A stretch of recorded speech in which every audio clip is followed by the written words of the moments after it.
In this video, I will show you how to see your story drafts on Instagram.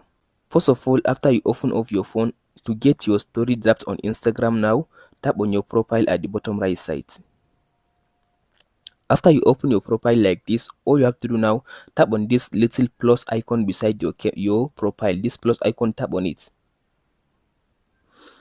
After you tap on this plus icon, as you can see now it will take you to your story. As you can see here, it says add story. So all you have to do now in this section, here is where you can get your story draft. Here is it, as you can see now.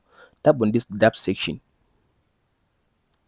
If you tap on this draft section, as you can see now here you can be able to see all your draft that you save on your Instagram. So all you have to do now, go ahead and choose the one that you want to continue editing your video with it. So let's say I want to continue with this one.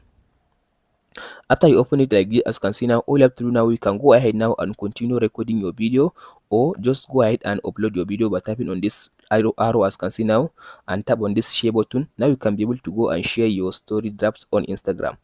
That's it guys on how to find your story draft on Instagram. Hope this video helps you guys. Don't forget to like and subscribe. Thank you for watching.